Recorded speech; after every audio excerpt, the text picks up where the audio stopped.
Good evening, folks, and welcome to the April 1st, 2024 Board of Selectmen meeting. We're closing. Goodbye. April Fools, April. We'll begin with the Pledge of Allegiance. I pledge allegiance to the flag of the United States of America and to the republic for which it stands, one nation, under God, indivisible, with liberty and justice for all.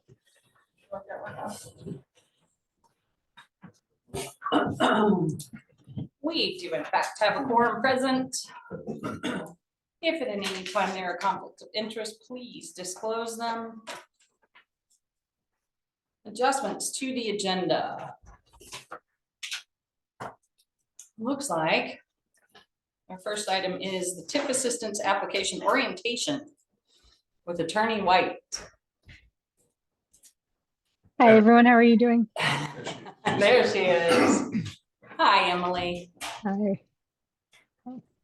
So Emily, I've asked Attorney White, Madam Chair, to be with us tonight to just give us an overview of the application process for credit enhancement agreements to assistance. Generally, this is the first time the town has been presented with a credit enhancement agreement application. The TIF is a couple years old. We have yet to perform any projects with the TIF project account. So we do have today received a complete application from Matt Tier, who's actually in the room with us tonight. And I thought it would be a good time to have an orientation. And then if the board is ready, you can talk with Attorney White in private after that. The first part is an orientation of the TIF applications generally. Perfect. Emily, I'm going to yield the floor to you, dear. Please fire away. Okay.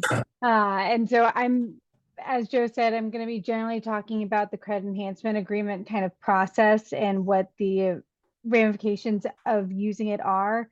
But at any point, if anyone has any questions, please feel free to interrupt me and ask away, and we can discuss from there.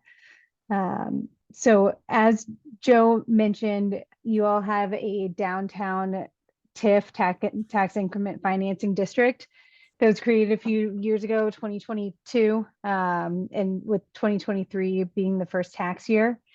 It encompasses a number of parcels of property that you all have given the ability to actually enter into credit enhancement agreements with owners of those properties to possibly provide incentives to them to create developments on their property, basically, bettering the downtown, reconstructing on blighted properties, etc. And so the default is that the tax revenues from the increased assessed values of these properties within the district go into the town's restricted funds, which can only be used for the purposes allowed under the TIF statute. So think construction projects, infrastructure, beautification, etc. And that's primarily within the TIF district and somewhat in areas that are surrounding it. What a credit enhancement agreement allows the town to do is enter into a contract with the owners of the various properties, to the extent that you all accept their applications, to provide some of that tax revenues from the increased property values back to them, so that can defray their construction cost to the extent helpful. There are two layers of requirements with respect to the credit enhancement agreements. There's the statutorily what the town's allowed to do, which is kind of the overall broad rules. And then there is your all's TIF policy, which provides more restrictive rules than the statute. So basically, we are going to focus on the TIF policy, because if it's allowed under the TIF policy, it's allowed under the statute. But if it's allowed under the statute, that doesn't necessarily mean that that's allowed under the TIF policy. We okay so far? Yes. Okay. Uh, Sometimes I see people's eyes glaze over as we're talking about it. So like to just get a temperature check. So as I said, credit enhancement agreement, it's a contract as between the town and the owner of the property. And so under your all's TIF policy, you have the developer, and I'm going to continue saying developer, but it's the owner of the property. In TIF world, we constantly call the private party the developer, and it's a force of habit that don't think I'm going to be able to break today. So the developer sends in an application basically saying, hey, this is why I need these, why it would be incredibly helpful and to have these tax revenues coming back to me in order for me to be able to build this project. And they have to send in various financials, purposes. As Joe said, it sounds like we have one completed application on hand at this point. Once you receive the completed application, the town then goes in to think about negotiating what the terms of the credit enhancement agreement would be. Those can be as simple or as complicated as you all would like them to be. The two basic items that have to be decided, regardless of how simple or complicated you want the credit enhancement to be, is the number of years during which the credit enhancement agreement remains outstanding. And that can be for any number of years up to the remaining life of the TIF district. So the downtown TIF ends in 2052. So a credit enhancement agreement on property within that district can be for 1, 2, 3, 4, 5, 6, 7, etc. number of years up to ending in 2052. The other item that has to be decided is the split of the tax revenues as between the town and the developer. And when I say tax revenues, I'm just speaking about the tax revenues on that increased assessed value. So the increased property value from the date the TIF was put in place. So I believe the OAV on this is from 2021. It's for the year prior to the year of approval of the TIF. Any increase in property value of the developer's property from that point. So it's not any value that was there already on the property. They have to pay those taxes 100%. On the increased value, that's what we're considering tax revenues. And under your all's TIF policy, those can be split with the developer up to 75%, meaning that at most you could give the developer 75% of the tax revenues and the town keep 25. It could instead be that the town keeps 25 and the developer receives 25. It can be anywhere in there. Those are the two major decisions that have to be made. From there, you can put in additional restrictions. For example, you could say that the credit enhancement agreement only stays outstanding if there are a certain amount of employees at the development at any given time, that construction finishes at, by a date certain, that it's used. One of the ones that we typically put in there is that it's used for the purpose that's stated.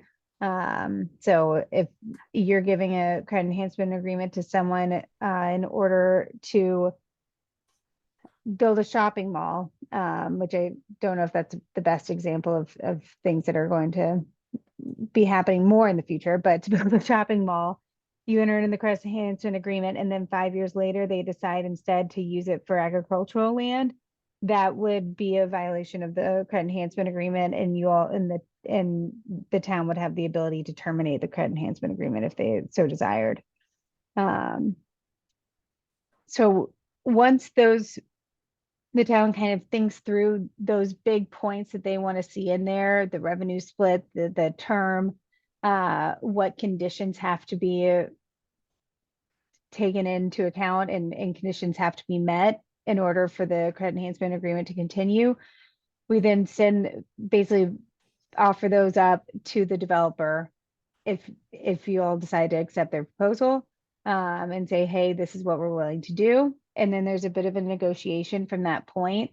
Most of this happens not during public meetings, but in private executive session. Again, it's a part of a negotiation, and so trying to represent the town in its best interest, it's necessary to have those discussions in executive session. From there, if we get to a point that the town is interested in approving, there then needs to be a public hearing held on not less than 7 days' notice. The public, where you all make available to the public what the terms of the credit enhancement agreement would be, and the public has the ability to discuss and give their support, concerns, comments, etc. And from there, the town decides whether or not to approve the TIF, the TIF CEA. And all of that said, is basically it. You know, we want to keep in account in all these negotiations what the important factors and standards are in your all's TIF policy, as far as whether the development is actually important to the town, if it would be happening but for these financials, these revenue reimbursements. And that's something that we can, you know, discuss as you all are considering any application, is whether it meets the requirements that are in the policy.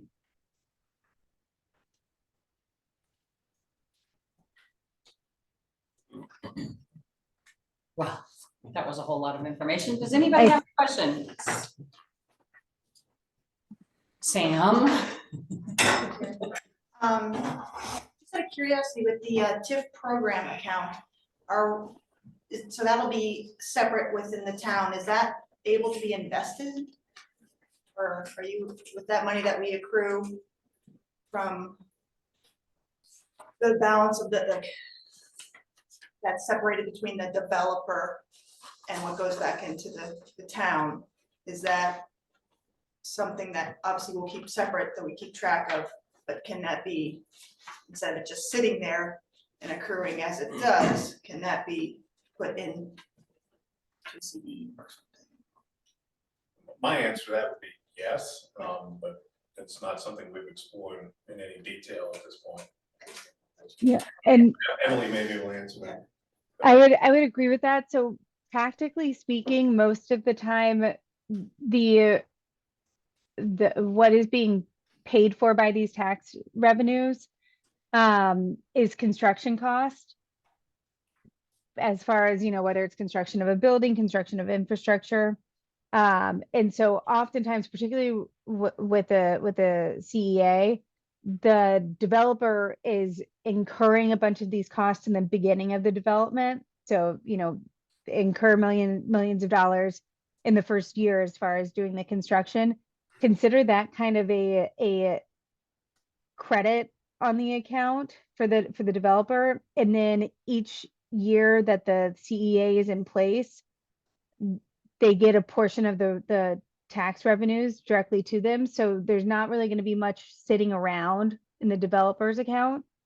It's most of the time going to be going directly out because they've incurred all the costs in the beginning, that are being offset by the tax revenues. For the town, there is some of the time where there are funds sitting in place for not insubstantial amount of time. Those can be placed in a, you know, interest bearing account. I wouldn't, the funds can only be used for purposes allowed by statute within the district. And so I hesitate to say that you can use them for any investment purposes, because, you know, buying parcels of real property, et cetera, like outside the TIF, that would not be allowed. But you could keep them in an interest bearing account until you're going to be using them. So basically, any interest earned by the town would need to remain in the TIP project. Instead of it just sitting there, I mean, I imagine that we could do something. Just curious, I didn't know if that was allowed though, if that was what part of it. Thank you. So Madam Chair, a couple of things. Sorry. Go ahead. Wendy had a hand up. I did, but you can go ahead. I just had a silly question, I don't know, I didn't see it in the policy, but sometimes with, development projects like this, that add, you know, some change to a neighborhood, part of the project's development cost is to improve the infrastructure within that particular neighborhood, and for this particular location, I was thinking about the water lines, which they've been problematic in that area. I didn't know if that had been thought about or addressed. Madam Chair, Matt Tier is in the room. He may be able to answer that question. I'm sure he's willing to.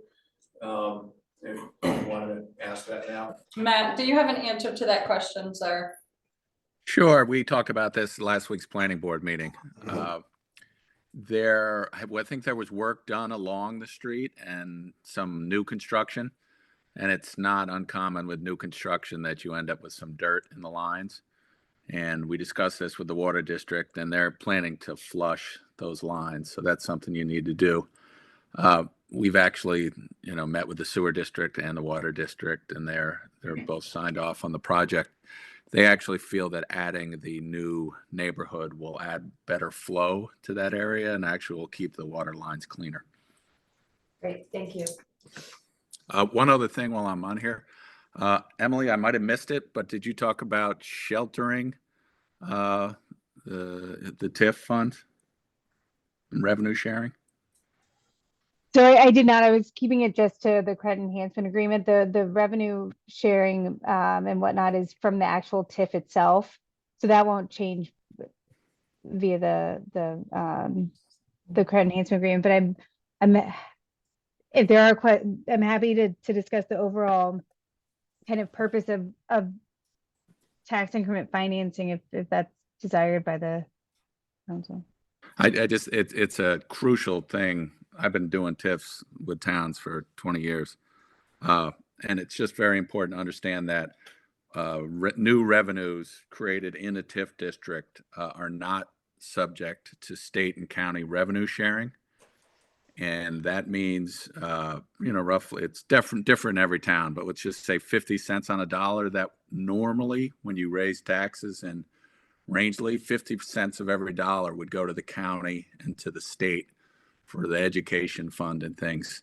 When you're in a TIF district, it's not subject to that. So speaking broadly again, a town could share 50% of new taxes with an owner, property owner, developer, and it would be the same amount of revenue than they would be without doing the TIF. So Jim Demesis is available if you want to hear from him later, but the TIF can have a really incredible, powerful financial effect on a town. And so I just wanted to mention that so that people understood there was a sheltering of tax revenue. Sorry to jump in and interrupt, Emily. No. Happy to talk about the overall TIF process if that's desired, because it is, tax increment financing is can be a very useful tool for towns. I was holding off on giving you all the longer spiel just because you all have already approved the TIF, but I'm happy to go into it. Familiar with Yeah, that. I was gonna say we approved the TIF. Yeah. We kind of had all of that information when we were going through that process. Yeah. Thank you so much, Matt, for reiterating it, but I think we're all in good shape there. Great. Yep. One thing I'd like to add, Madam Chair, and I've emailed this to Matt earlier, in reviewing the TIF policy, and getting myself ready for this meeting. There is a provision on page 2, calls out public hearings, as noted, prior to the board making a decision. So I think it's important that the public know you do not intend to make a decision on this TIF tonight. That's my understanding, is the board's not ready to make a decision, but you probably want to have a precursory meeting with your attorney regarding the terms of the executive summary that you might have. I have the completed application that I received today. You'll have that after the meeting, so just kind of wanted to make that known to the public. Perfect. I saw your hand. Yes, I just wanted to just ask a question. So I understand that if somebody is doing some improvement and they, let's say they start a restaurant and that doesn't go well, and 5 years later on, they decide that they're going to turn that into apartments. I know that you can terminate, but can you get back credit?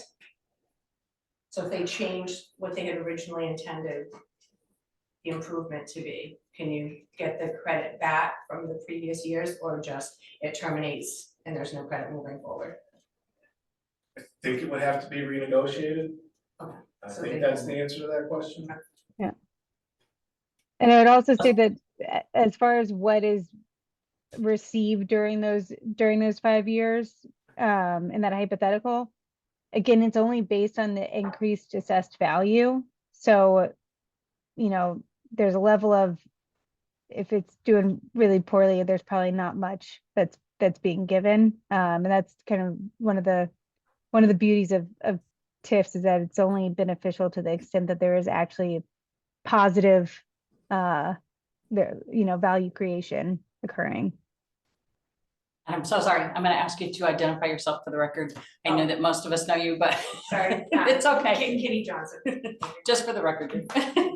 Thank you so much. Any further questions, comments from the board, public? Nobody in Zoom land?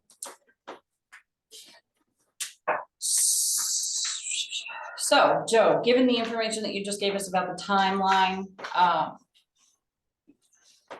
do you believe that there's still some benefit to go into the executive session that we have planned to consult with legal concerning the credit enhancement?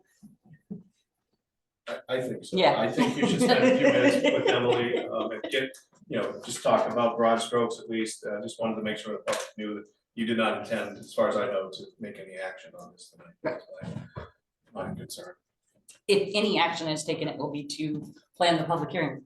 Okay. All right.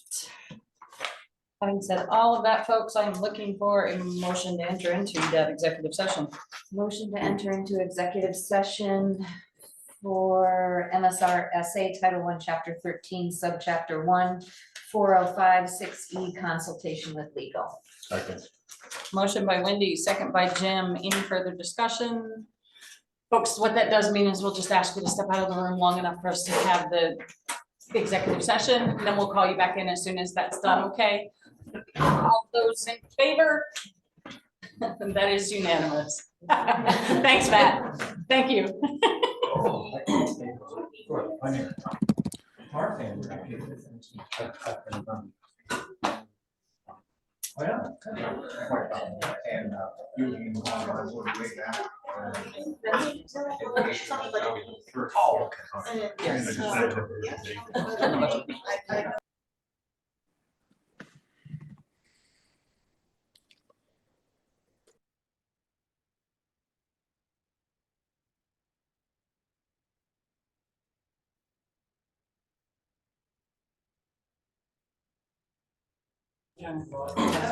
Her family is, City town, okay. All right, everybody's here that's supposed to be here. And I'm gonna try to take myself my video on, and my internet has been a little shoddy today, so we'll see if that works. Nice to see you all. And the recording is up. Yeah, it will be. Absolutely. You'll have a great one. Okay.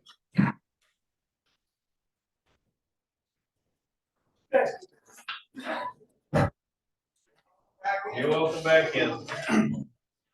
So do you want the motion to schedule the public hearing now as action? I would, that way, Matt. Yeah. Do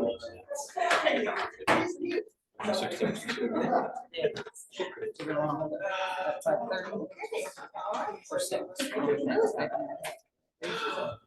I know, I hate it, that's your meeting. New motion, whatever.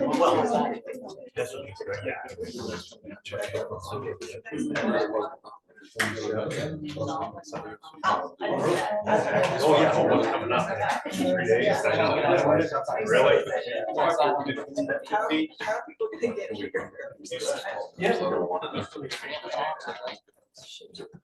Yeah, we have to. All right, folks, thank you so much for rejoining us. I'll entertain a motion to schedule a public hearing. Madam Chair, make a motion to schedule a public hearing on April 16th, 2024, 5:30 PM in regards to the TIF what is it? Credit enhancement agreement. The Cross credit- Street Credit the Enhancement. Cross Street Credit Enhancement Agreement. Second.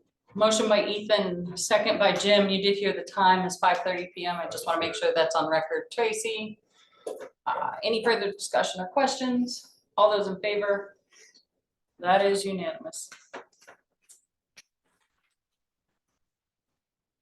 All right, folks. Moving on to public to speak on a non-agenda items. I'm so sorry. Matt, did you hear that?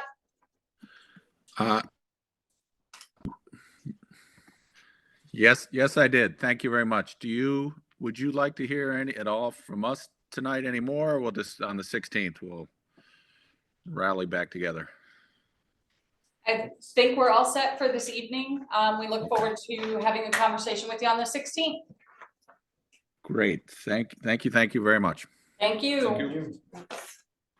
Okay, now back to public to speak on a non-agenda item. Yes, Have you all come up with a budget line for the police, Rangeley Police Department, and any updates on how to spend? I'm sorry, Blues Booker 85. it's okay. We have not at this point. We do have something scheduled on this evening's agenda where we will go into in-depth conversations. We should come out of that with some information that we can provide to the public as our direction forward. Okay. Any other public to speak on a non-agenda item? Nobody in Zoom land. All right, boards and committees. Have some details from the Park Commission, Ordinance Committee, and Planning Board. Any questions or comments on those folks? Review of meeting minutes, March 18th. Regular meeting. Motion to approve the minutes of the March 18th meeting. Motion by Jim, second by Sam. Any discussion? All those in favor? That is unanimous. March 25th, budget meeting minutes. Motion to approve the minutes of the March 25th budget meeting. Motion by Jim, second by Sam. Any discussion? All those in favor? That is unanimous. March 27th, budget public hearing notes. Motion to approve the March 27th budget hearing, public hearing. Motion by Jim, Public hearing, thank you. second by Sam. Any further discussion? I do Yes. 2 typos, one under general assistance, one under Rangeley Health. I just changed the word of to or.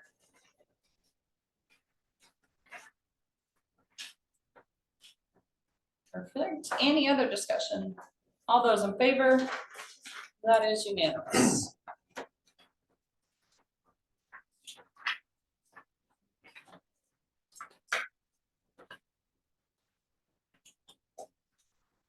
Consent items, the draft warrant for fiscal year 24-25, remaining budget items. Joe. For an update. Yes, Madam Chair, there's a draft warrant here for you that needs to be turned into the clerk no later than April 12th. The Article B24 is highlighted. I'm not sure we'll need that on this warrant. Don't worry about that. There are some other items that are highlighted that need some action. One is the budget committee on EX2. Votes for the budget committee. As you noted earlier, EX12 relates directly to the police department. There's action required there from budget committee had asked for that number to be reduced, but they have not, they've requested it, but it hasn't been voted on yet in EX12, which is why it's, I believe that is my initial recommendation of 446, which is 3 officers and chief. So those are the items in yellow, and then estimated revenues, the finance director, I believe, seen tonight. If there are any questions on that? She does have a recommendation for designated funds to use towards that. That number can be solidified. If there's a way you could this evening, I would recommend approving the draft warrant so that we can get it to the clerk. And there were on the agenda below the draft warrant item, there's a line for remaining budget items. If you have any that you would like to discuss, you can do that. Obviously, it's your prerogative if you want to do that and review the warrant. That's fine.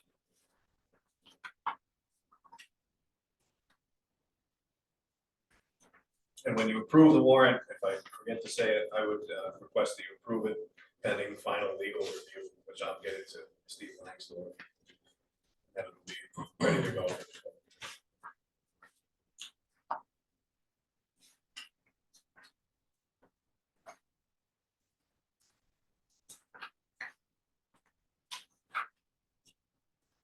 Right, so Article B24 is the credit enhancement agreement, which we may not,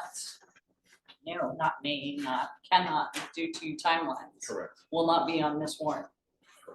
Okay.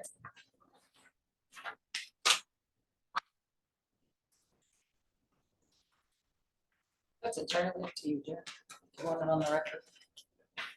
Joe, would you prefer that be on record as a vote? Yeah, Madam Chair, any alterations to this draft, if you can vote either as a group or as one motion or separate motions, it's the board's choice. But that way we'll know for sure what language you would like. I make a motion to strike Article B24, the credit enhancement agreement from the warrant. Second. Motion by Sam, second by Jim. Any questions or discussions? Mark? Well, are you gonna do each one of these? You're not done with the warrant yet, That is correct. so you're gonna mention, I had something to say about RV1, a question on RV1, but you're not there yet. Not yet. Okay. Thank you, Mark. Any other questions? All those in favor? That is unanimous.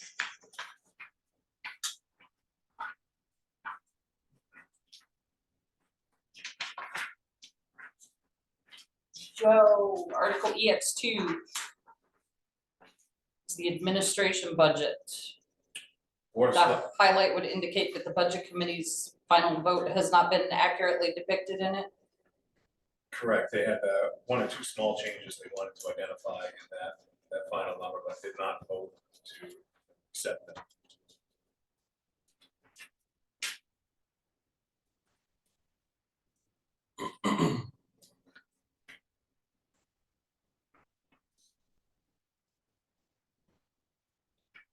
And your recommendation is to approve this as is, without their final input. Well, We have till April 12th to get this to. Okay, so we could do a motion pending. Pending all of it. the budget committee's recommendations can be independent of the, so I don't typically like to have that for your own information. Well, I don't only like to have it for our own information, it's also information that goes on the ballot. I mean, it's important information to obtain. We have a budget committee that's putting together numbers for us, so I'd like to make sure we are putting out the accurate figures that they voted on. So if anybody wants to make a motion to approve EX2 pending budget committee numbers, Make a motion to approve EX2 and EX6 pending budget numbers. perfect. Second. Motion by Jim, second by Ethan. Any further discussion? All those in favor? That is unanimous.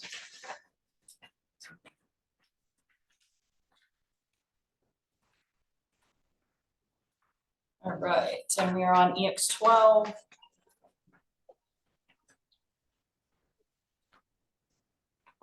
Entertain a motion to accept EX12 pending selectmen recommendations for the police department. And budget.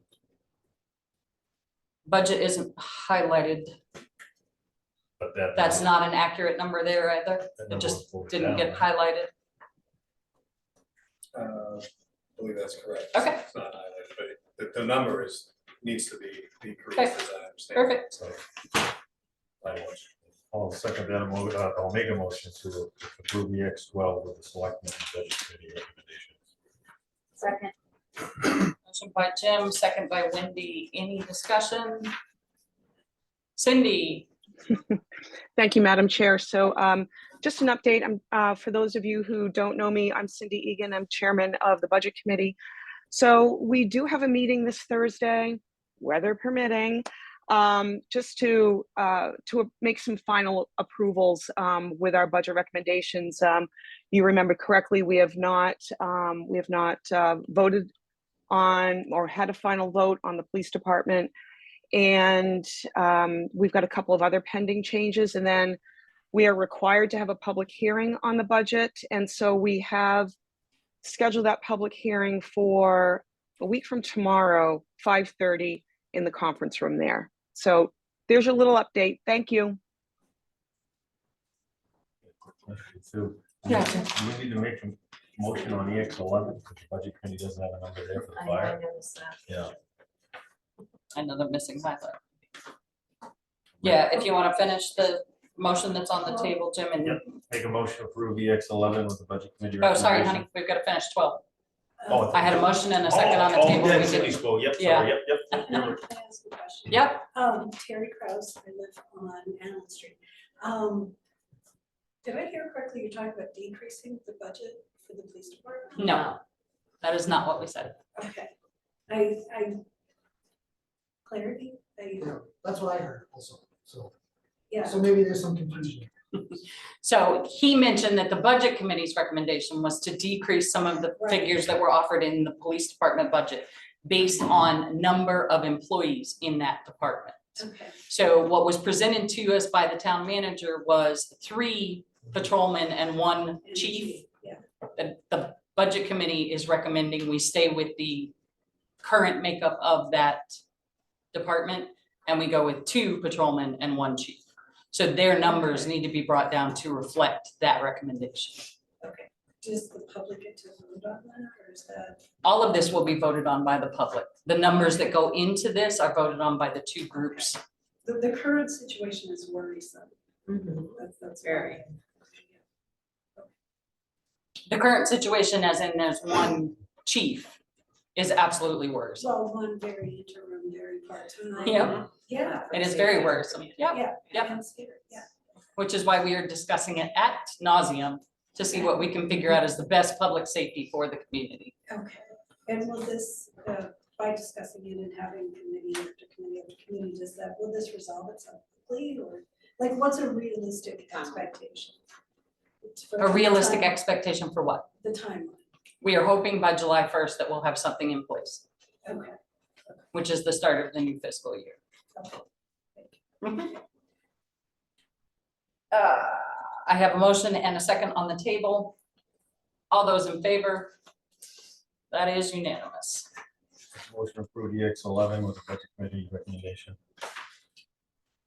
Second. Motion by Jim, second by Wendy. Any further discussion? All those in favor? That is unanimous.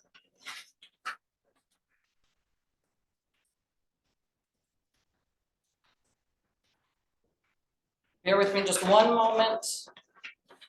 Mark, I assume we're still talking about the revenue, which is what I'm getting to. Did you have any? So I know you already voted on the fire department, but Yeah. at the last meeting, I just wanted to follow up on a suggestion that I had made. I don't know if that's appropriate to do that now or not, about the size of the territory we cover.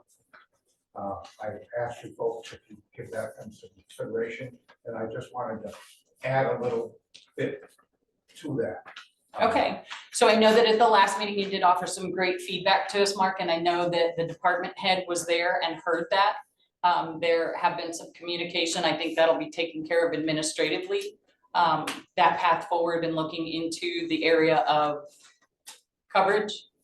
What was the additional feedback? I thought that, long-term, to evaluate the amount of area that Rangeley takes contracts on to cover with the fire department, because, there may be, better alternatives. The county's responsibility, and the way things are growing for the Rangeley taxpayers to try to build the fire department to cover umpteen unorganized towns and a couple 100,000 acres. I think it would be better off to concentrate on the core of the town of Rangeley and three surrounding plantations.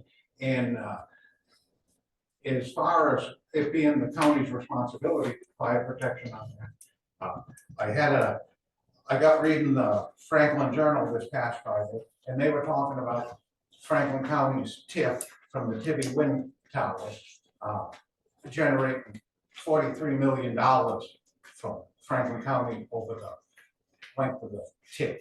And I would think, you know, if we ask the county to look at their fire coverage thing in the unorganized towns, it's possible they could use some of that TIF money and partner with the state, the Maine Forest Service, part of the state, where they're a fire suppression unit to start with, and they have outposts in Cupsuptic and Eustis, and that, you know, they might be able to work a deal with the state to beef up the Forest Service thing, then rather than ask the taxpayers of the town of Rangeley to beef up their fire department for something that really isn't their responsibility, and leave us as a mutual aid department rather than the primary turnout force for this area. So I just thought there might be some merit to that, looking into it that way. Thank you. Thank you so much, Mark. Joe, you heard that feedback, and I did. I think we kind of came to a consensus at the last meeting that it certainly made sense to take a look at the broad coverage area and see what, if anything, we could do to stop.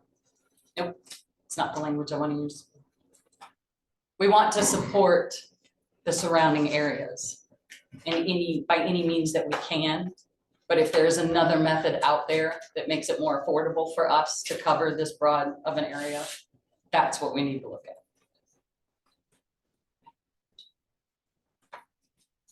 Thank you, Mark. All right, moving on to revenue budget article. Mark, did you have a question about that one you said? I did. The RV one, the funds for non-property tax revenues, and I was just wondering, in reading the town's audit, that the unrestricted surplus funds or fund is $6.9 million, and I was assuming that that money originally was generated through taxation. And so I'm just wondering if those unrestricted funds, because of the time lapse, are now considered non-property tax revenues, or what they're considered.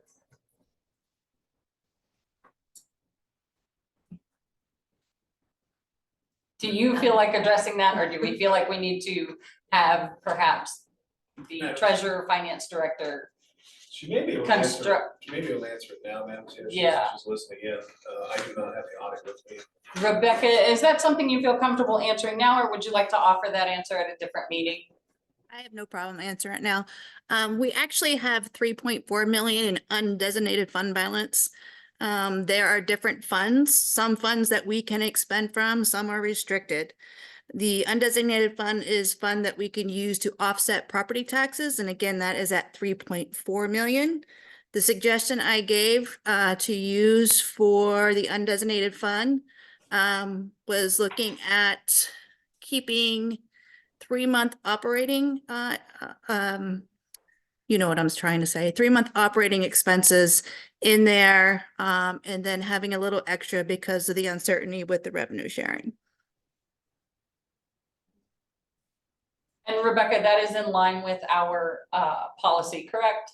That is correct, yes. Thank you. Any further questions, Mark? Yeah, so of the 6.9 million in unrestricted, there's roughly half of that's available to reduce taxation, even though the other stuff, the other 3.5 million doesn't fall into the restricted category. Has other uses other than, Yes, the undesignated fund balance is the finance director pointed out, it's 3.4 million. all right, thank you. Thank you. I'll entertain a motion to accept the RV1 article as presented. So moved. Second. Oh, motion by Ethan, second by Jim. Any further discussion? Thank you, Rebecca, for that feedback. All those in favor? That is unanimous.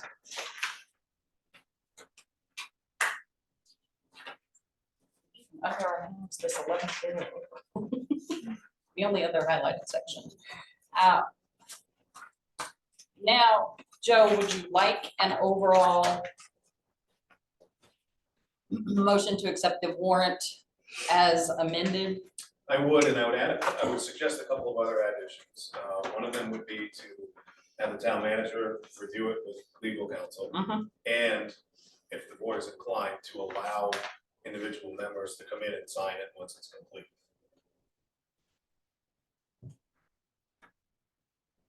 So once I have it reviewed by the attorney and it's ready, and then budget committee has gotten there. Because so when the budget committee makes their votes, they'll be put in the RSU.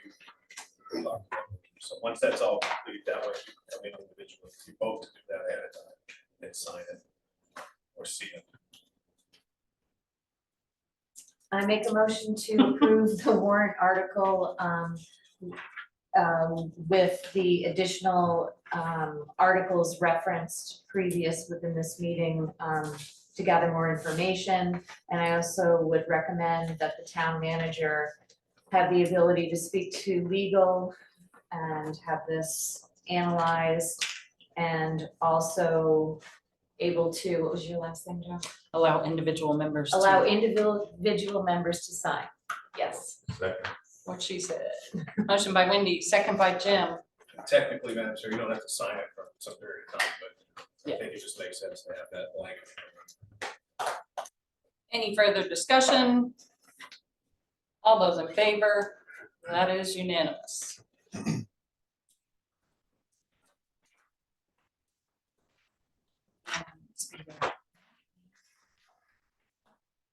License. Motion to approve the vendor's license for Fresh Eats LLC for Kelsey Croco. Motion by Jim, second by Ethan. Any discussion, questions? Yes. The 10, it does say 10 other days and hours to be announced.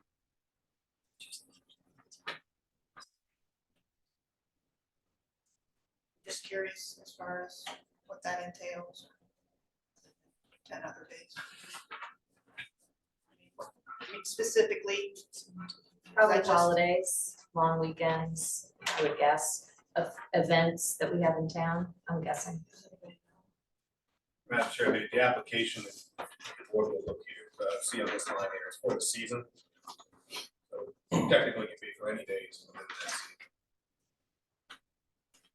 Yes. And I would say that this is the woman that had some difficulty with her vendor's license previous, and the application asks some things on it that don't, and I noticed that we have a new vendor's license that don't speak to the new vendor's license. So, I mean, I think it's nice to get a good idea of Tuesday and Thursday and some other days, but I'm completely comfortable with season.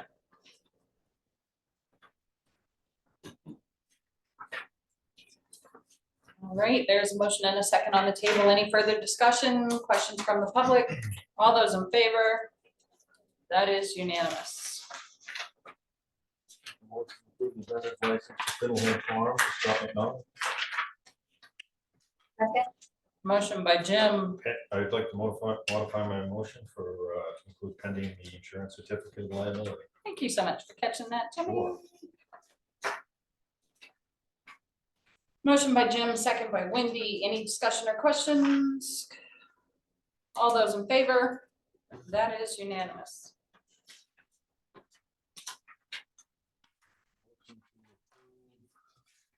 Jonathan Lewis, I'm assuming that is, to the planning board.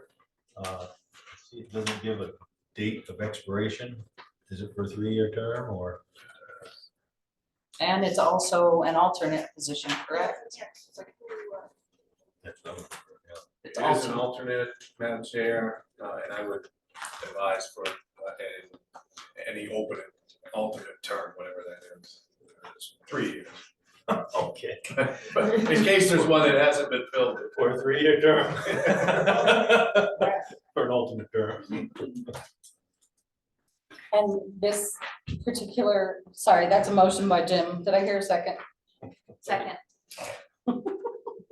Second by Wendy. Discussion, yes, please, that's where I need to come in. And this individual qualifies under any of the bylaws or anything for this particular committee? Yes. I'm sure the planning board has bylaws. Okay. Madam Chair. Statutory. At the very least, the address, since it's blocked out for us. Yeah, does it- I'm do just making sure they live within? yes. they live where they're within the supposed to? district. Thank you. Any further discussion, questions? All those in favor? That is unanimous.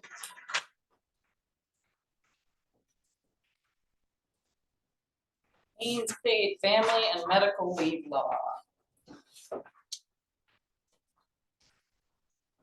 Joe, you want to give an update on why we're seeing this again? I can't, I actually have a draft motion put together, but I would like to actually ask Rebecca to give you some background on this. This is something she's been working on. You did get at your last meeting kind of some background on it. It's something that we're going to be required to do, it's a mandate. And the question for the board really is whether you do 1% or 0.5%. Rebecca is kind of the expert on it, so if she wants to take it away. Yeah, that's, so the Governor Mills has put this, into law, something the town has to do. These services will start February of 2026, but the town has to start contributing in January of 2025. With the amount of employees, we're required to do 1%.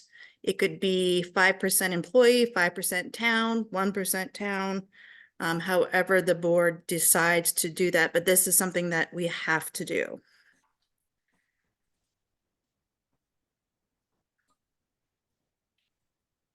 So my recommended motion, Madam Chair, would be just so to recommend, would be to implement the main paid family medical leave, creating a PFML contribution in the amount of 1% of wages to start January 1, 2025. So your recommendation is for the town to pay the 1% in its entirety, not 0.5%. That is my Okay. recommendation. Yeah.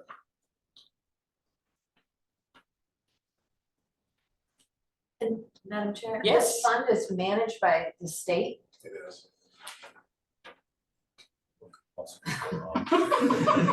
Great. That's awesome. Or it will be, I should say. Do I hear a motion? Don't move.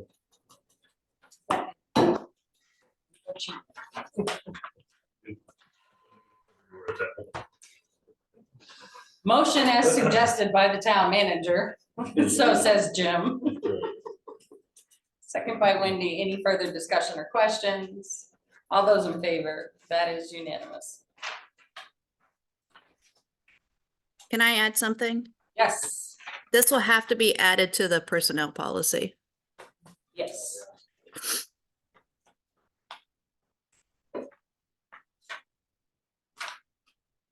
Which is scheduled for review anyway. Okay, moving on to old business, select board bylaws, second reading. This was to include the language Proceed for the agenda. Entertain a motion to adopt the second reading. Second.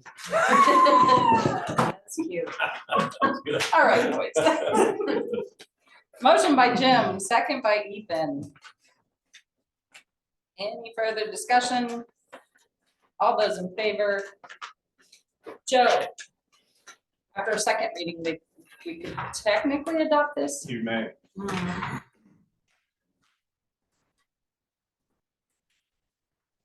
Anybody want to make a motion to adopt it? Motion to formally adopt. Select board bylaws. Yeah, select board bylaws. Motion by Ethan, second by Jim. Any discussion or questions? All those in favor? That is unanimous. Chapter 2, administration update. That is just here for a marker right now, correct? That is We correct. don't have the edited version. That is correct. And are you still waiting for feedback from people? I have received some board feedback that's been very helpful, but if any other members have some, please share it with Tracy or I. At this point, Madam Chair, would expect this to be a November town meeting. I don't believe we're gonna make it. Obviously, we're not gonna make it. Okay. Perfect. New business. Now, that is the fastest I've ever seen a policy. I just didn't show up on an agenda in my life. Tax acquired property policy, first reading. Madam Chair, I have a couple of notes that I've found looking at this with some staff. One is, I don't think there's a provision in here in case you want to retain property. And the other is broker's fees. I don't think there's anything under number 6 that would make the buyer or the party other than the town responsible for broker's fees. So we'll get some language in that if you're interested in that for the next round. Would you like us to adopt the first reading, even though we're making amendments, or will that kind of, when we make the amendments, it'll kind of start the process over, won't it? Well, you can adopt the first reading and say, it's suggested, and it's by the town meeting. Make a motion to approve the first reading of the tax acquired property policy with the town manager recommendations. Second. Motion by Jim, second by Sam. Any further discussion, questions? All those in favor? That is unanimous.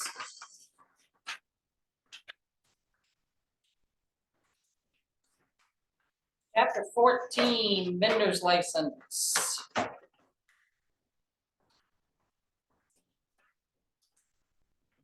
Okay, this was worked on at the ordinance committee level. Has it gone to the town attorney for review? I believe yes.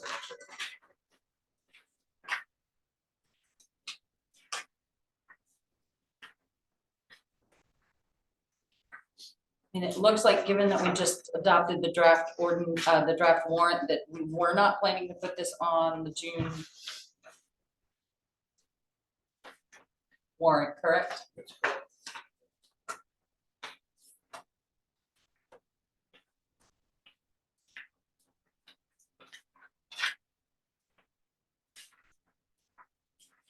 Any comments or feedback from the board? I have some, Madam Chair. Just a couple comments here on page 1404. I noticed that some of the language was struck earlier regarding the certificate of insurance, and I didn't read that that was a requirement, which it probably should be. And then on page 1405, under 7, I would recommend, instead of saying later in the evening, I would say beyond this specified time frame, just because it could be a really early morning event. Just saying. Under number 12 on 1405, I wondered if you had the conversation about mobile food trucks locating within 500 feet of bricks and mortar restaurants, because I know a lot of other municipalities have that as part of their ordinance language. And then under 13B, it says on first come, first served basis. I just questioned whether that means there's a limited amount of licenses. And that's all I got. Okay, so to address the last question, just because I know the answer to that. Okay. There was some communication with regards to first come, first serve, and it was just a matter of saying we got the same permit, like we've got two different permits for the same location, Oh, gotcha. whichever one was okay. here first Gotcha. is the okay. one that, so Like on while the on town language- property. yeah. Yeah. so while the language was a little bit tough to kind of relay accurately, Mhm. that's why the committee chose to stick with how it is written.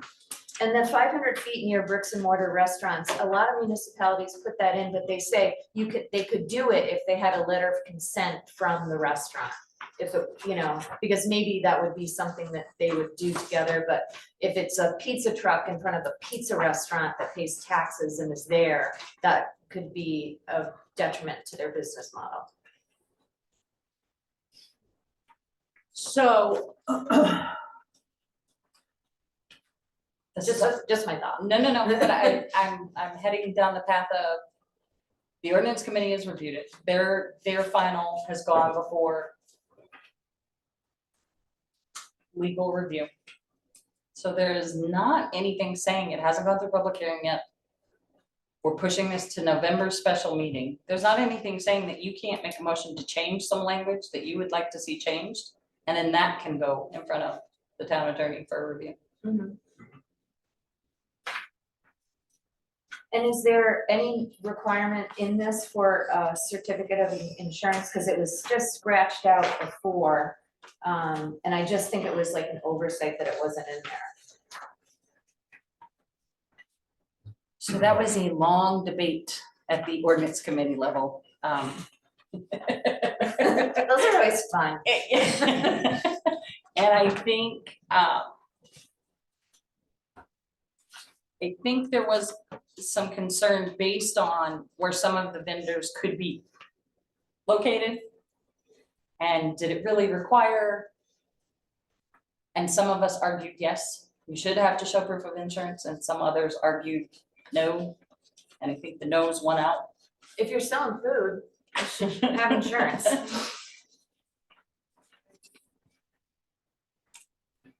Yeah. So I mean, again, yeah. if you would like to include language, please. On anywhere you'd like to include the language. I'd like to speak on the 500 feet. I understand what you're saying, but in my mind, the amount of space we have in the downtown, 500 feet kind of limit. It's not like we're a larger place like Auburn or even Farmington. So I think I don't think it's necessary, but I think it would restrict something that others thought was already restricted enough. The 7 a.m. to 10 p.m. I'm guessing they put that within the parameters of the noise ordinance. That was the design. Yeah. I don't know, Joe. That sounds right. It is, but her concern was that we use the extended later into the evening when it could be a morning event. Sure. But- But Yeah, it would road still race. fall within Yeah. the 7 to 10 a.m. So Right. I see where he, Mhm. so that was only intended if it was going to extend past that 10 p.m. Okay. But you're saying you'd like language in case, what if the event It was starts just- at 6 a.m.? It was a thought, a road race. Sometimes they have, Sure. trucks that Yeah. join Yep. that and they start at 5, or it's a triathlon or something, and, I mean, when you have language that specifies times that that's the law, But I mean, would you consider the road race a special event so it says they can be extended for special events? But it says maybe extended for special events which extend later into Oh, the later. evening. That's So the, it's that last. Yeah. yeah, I would just get rid of just Into the maybe evening. extended for special events. sure, period. that's perfect. Period. Yeah. Did I hear a motion to do that? I did. I'm begging for motions. Begging for them. I heard a motion, I'll second that. I'm guessing the motion was by Ethan, second by Wendy. Page 1405.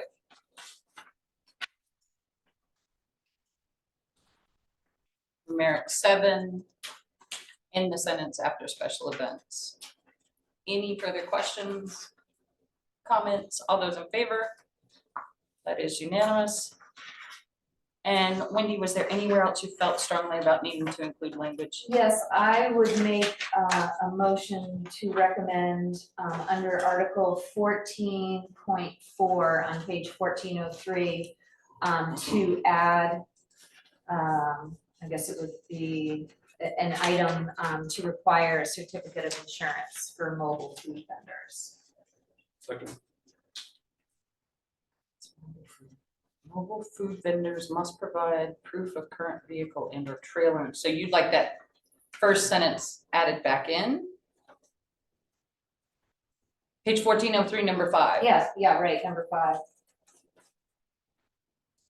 Does it look like the language was changed to mobile food vendors must provide proof of vehicle insurance? And vehicle's different than Mhm. insurance to sell food to the public.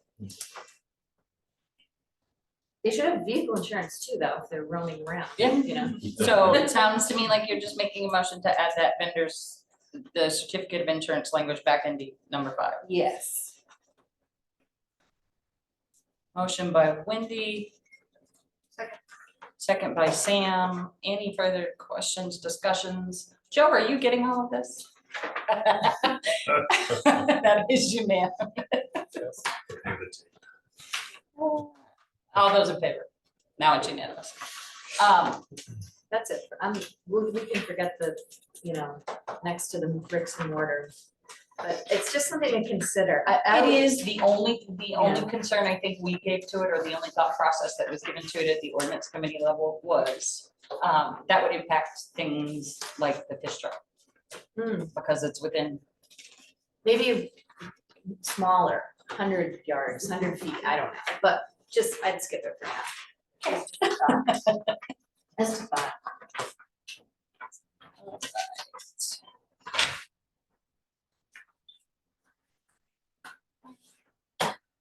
So do you want a motion to request that be sent to legal for review again after amendments? Sure. Don't move. Second. Motion by Jim, second by Ethan. Mark, did you have a question? I did, just on these ordinances in general. When you have a public hearing on it, is there, based on public hearing, is there still opportunities to further make edits and revisions? Go ahead. Isn't that the purpose of the public hearing? Madam Chair, on this, certainly there's ample time for the board to schedule public hearings and receive public comment. This will not be on the June warrant. Right. It'll be on the November warrant. So there'll be ample time for them to call public hearings. It just seems to me that all ordinances ought to follow that same thing, that after the public hearing, if there's no revision then it goes to legal, but before you have the public hearing to go to legal, it almost seems like you might end up having to spend money on legal review twice. If you haven't gotten the public Okay. hearing. So no, that won't impact the cost. The legal review doesn't impact the cost for ordinance reviews. The other thing I will mention is there is ample opportunity for the public to offer their input and comments as this goes through the ordinance committee first and foremost before it even hits this board. The ordinance committee meets every second and fourth Wednesday, first and third Wednesday of the month to review anything that this board drops down to them for review. So there's always that option. That board does hold public hearings as well. And prior to putting it on town meeting warrant, there is a timeline of the requirements for public hearing and how many must be had for each of them and at which level. Right. I just noticed from my observations that people don't tend to go to the ordinance committee meetings, but once it's all in a document and you start talking about a public hearing, then it gets people's attention. Up until that point, it doesn't seem to, it often doesn't get a lot of traction. All we can do is lead a horse to water, Right. Mark. Yeah. All we can do is lead a horse to water. All those in favor? That is unanimous. I think I forgot. All right, correspondence. It looks like we received a letter from a Ryan, oh, I don't want to mispronounce this name, but I'm so sorry, Mastrangelo. Just in response to the comments that were made at our previous meeting about the rural trauma response.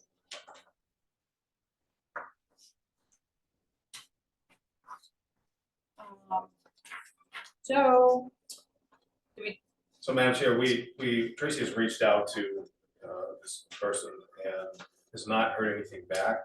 Just wanted to make sure that this correspondence came to you so you could read what was at the bottom there. There were some concerns that this person had with things that were said by an attendee. Just wanted to make sure you had this, with considering a correspondence to the board, and just copy to the chair. Tracy has, as far as I know, attempted to set up follow-up meetings, and will continue to do so.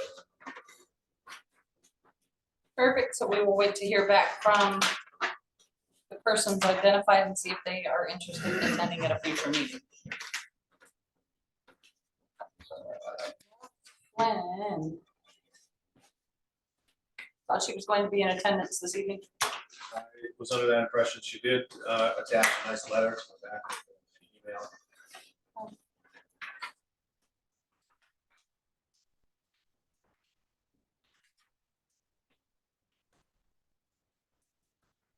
And if I recall correctly, everything was in order as far as the donation request. We'd received a confirmed petition to be placed on the warrant for this group. So that has taken place. Beth, thank you for the follow-up correspondence. Okay. Read into record. We don't have anything this evening that needs to be read into record. Town manager report. See a whole lot to report. I do have some, but it's not here. Just want to point out first that the next meeting is not on your calendar. It's the 16th of April. Calendar's first item there. 15th is Patriots Day, I believe. I do want to talk about the eclipse, which is coming a week from today. The airport is not open to foot traffic. It's open to air traffic only by reservation. So I've got a list of folks that I know are coming in. The notice that airmen would call it tells folks that it's reservation only. That'll be issued Wednesday morning. There'll be no parking posted around the airport. That went out on Facebook today. It's already had a lot of shares, which is good. Town Park will be open to foot traffic, but the road will be closed to automotive traffic. Lake Street will be closed by the library. Bond Street, High Street will be closed to local traffic only, just so we have some ability to get through there if we need to. Chief Deputy Lowell has reached out, told me that there'll be coverage from the sheriff's office in and around Rangeley between here and Farmington. There's also a couple of state police troopers assigned to the area on the 8th. I don't know if I've convinced you to be here yet, but we'll talk about that later. So yeah, I just want to make sure that folks know we're getting prepared. It's supposed to snow midweek, as you all know. That could kind of make things a little more challenging. We will put the message boards out. They're going to say, I had 3 things: expect heavy traffic, expect delays, and please be careful about the shoulders. Don't park on the shoulders if you can avoid it, because they're very soft and there's probably going to be more snow on them. Speaking of shoulders, Dallas Hill on the side of the road, we intend to put the no parking up there. Pat has spoken with a rep from the center about that, so we're aware of it. We've done most of what we can do to be prepared for this. That's really the town's role, is to plan for it and be here in case folks need us. So, again, there's a Facebook post that probably has a couple things that I forgot to mention. Mr. Janowski. Quick question. You said you put stuff on Facebook. Did we take the ability to get some stuff on air? At our last meeting, they said we could use the radio. We'll send that out tomorrow. Yep. Ethan? 2 things in regards to our public works workers. They do a great job when it comes to storms. This is set to be another large storm like last week. Is everybody prepared to work overtime hours, I would recommend overtime hours in order to get sidewalks in the downtown cleaned up in a speedy fashion. I know the sidewalks took a while last week just because of the amount of snow. And I'm just worried about the amount of people and where you're putting vehicles and foot traffic. Make sure that these guys are allowed to work overtime to get the snow cleared out. Oh, absolutely, Madam Chair. There's no prohibition or any cap on overtime. My highway foreman is really good about managing that. The only reason I'm concerned about it, but I've had constituents come up and ask me, I think it's gonna be cleared off. There's gonna be a lot of people. I know it was hard for them last week because there was so much snow and it's like the same style storm, but with heavier snow. Right. So we can talk about the timing of that a little bit. So this is gonna wrap up hopefully Friday morning. One of the things that needs to happen before Public Works crew gets to Main Street and start removing snow is they do a final control of all of the roads. So it's the same crew that plows the roads that moves snow on Main Street. So that's gotta be done after the storm ends. Hopefully it ends sometime Thursday or Friday morning where they can get right down there. And they're typically really good about getting right on it. What happened with the last storm? A couple of things that I'm aware of. We had some equipment malfunction. Sure. The shaft of the sidewalk machine broke, and the trucks had an EGR valve go down, so they had equipment issues. And they had, I know the staff, and one person had a medical appointment on the day after the storm, so that kind of slowed it down. But I just want to make sure that I was bringing forward what a lot of people are asking. And then I have one question. What was the rationale behind closing Park Road where there's parking down in that area and viewing area? On Facebook it said Park Road will be closed, and I found that interesting. it will be closed to traffic. It'll be open to pedestrians. So we're treating it kind of like a July 3rd.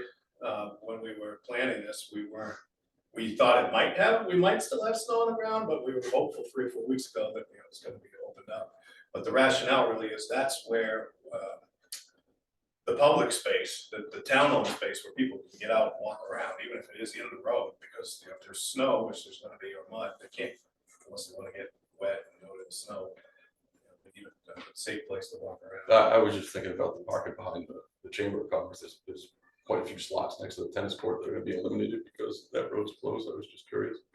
My thought is that it would be where folks could stand. Okay. I have a similar question to what Ethan just brought up, and it was about parking with the Park Road closed. Are you gonna get your illuminated signs out and direct people to where we have public lots? Because there's not gonna be enough parking if there's that many people and we consume those public parking spaces for pedestrian traffic. Because we have a couple lots just off of Main Street. Maybe because no one would know. I mean, I don't even know if there's a parking sign on Route 4, is there? Yes. There is? Yeah. I've never noticed it. There are two of them, Madam Chair. There's a green one at this level, which may not be able to see the snow, but there's a purple one on the pole, about 15 feet. Maybe a little better signage for people if we're expecting what they're saying we're expecting. Yeah, the message signs, so the plan is to have those in 3 locations that distribute those messages that I've talked about already. The most important one of which, in my opinion, is please don't park on the shoulders. That's people are gonna get stuck. And if they're doing it, in addition to there being snowbanks, they're gonna really whittle down the space for emergency vehicles to get through, fire trucks, ambulances, and so on. So that's what we're gonna do with our bandwidth for messages. Messages really need to be specific to traffic on those boards. One of my big concerns kind of has a double edge to it because I know there isn't a whole lot we can do about it without assuming liability. I'm really concerned about the number of people who are going to try and go out on that body of water. Oh, I know. I am scared to death that we are going to have people think that that body of water is something that they can safely walk out on and view this from. And I know that in the past, the discussions have been that if we put up any type of signage that says, do not go on it, we assume the liability of it, which makes no sense to me. In fact, you would think if somebody violates a sign, all the liability would lie on them, but it does not. I understand that. So could you break the ice right near the shore? I mean, Matt. Matt Johnson, Stonehenge, just so you know, if you weren't aware, there was a snowmobile that went through. Yes, I today. saw Yep. that. So, Yep. it was in shallow water, it was the biggest stuff, but. My concern is because of the influx of folks from areas that are not used to, I mean, you wouldn't imagine the phone calls that we're getting at the rental locations of, well, can my two-wheel drive vehicle? And I'm like, no, don't bring it. And so my concern is that the level of knowledge of the folks that are coming isn't going to be diverse enough to somehow get across that that body of water is not safe. And I don't know how we communicate that. That's interesting, because you did bring up the state police. Has the warden service commented on any of this? Are they Yes. putting in units here? Yes, as far as I know, they will have a patrol element here also. I didn't remember to mention. Yes. Yes, they would be, Madam Chair, they would be the response, part of the response team for issues on the ice, in addition to fire rescue. And your notices that you're doing on Facebook and on the radio and word of mouth. Well, therein lies my concern about how much notice we can give without taking on the liability, without assuming the liability. I know that's a terrible thing to say, but it's dangerous for us to, and that's been conversation and communication between us and multiple attorneys in the past. Mark? Can the chamber notify the people? They seem to be like the driving force and bike everybody, so could they ramp up their messages that lateness is safe? I do not know if they can Would make somebody that, mention it to yeah, them? yeah. I don't know if they can make that statement any more than we can, Mark, but it's certainly an option or a thought process, a thought direction. Any more information on the eclipse? No, that was it, Madam Chair. School did decide to close. Yes. Yes, the school will be closed that day.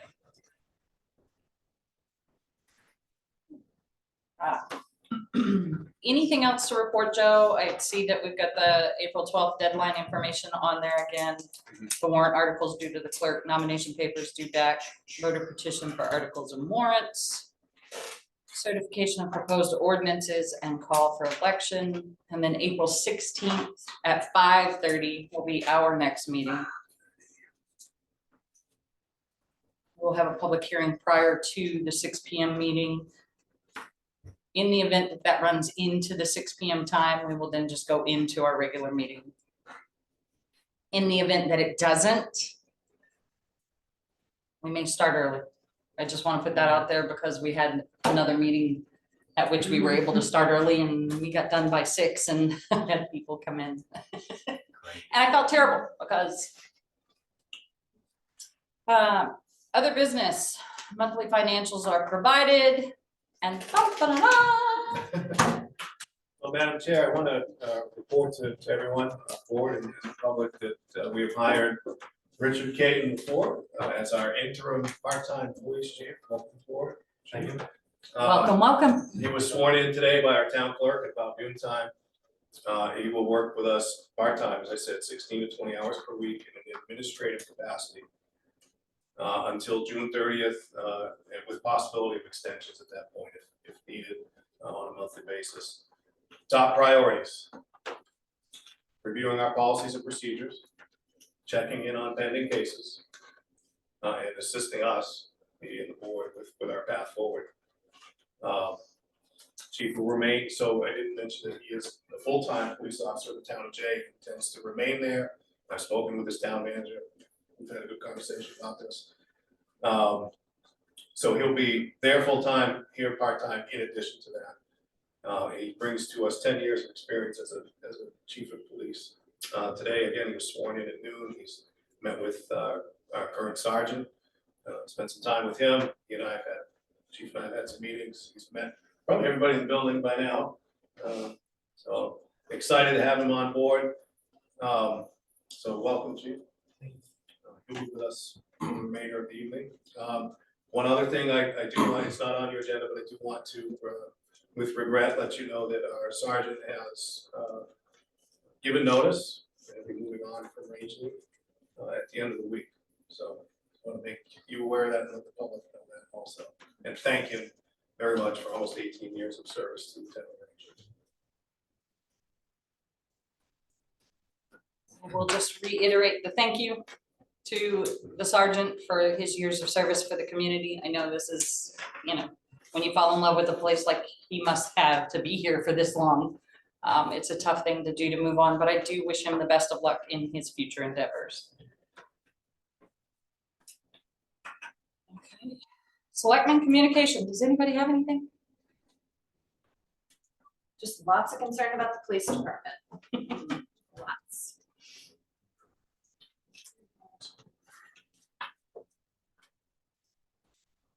All right, I will entertain a motion to move into executive session. Motion to enter into executive session, MRSA Title 1, Chapter 13, Subchapter 1, 405. Negotiation. 6D. Motion by Jim, second by Ethan. Any further discussion or questions? Yes. I'd just like to comment before this goes into executive session, as far as the path forward that you were just mentioning, that the wages are thought about or talked about. I understand that our police department was the lowest paid in Franklin County, if not the lowest, probably one of the lowest in the state of Maine. And it's really gonna be hard to hire and retain anybody at the wages we were paying our officers. So they need to be paid a wage that would attract somebody to actually be here and stay here. Wonderful. Thank you so much for that information. Any further questions or comments? All those in favor? That is unanimous. Taking a break. All right, folks, we are out of executive session. Make a motion to approve the town manager's request for the police department budget with the adjustment of increasing the chief's salary to 100,000. Second. Motion by Jim, second by Ethan. Any further discussion? I just want to go on record as making sure folks are aware that the town manager recommendation for police department is 3 patrol officers and 1 chief. Just so that's on record, ladies and gentlemen, all those in favor? That is unanimous. Okay, people, can we entertain a motion to get that heck out of here? Motion by Jen, second by Ethan. All those in favor? That's a wrap. Good. Oh.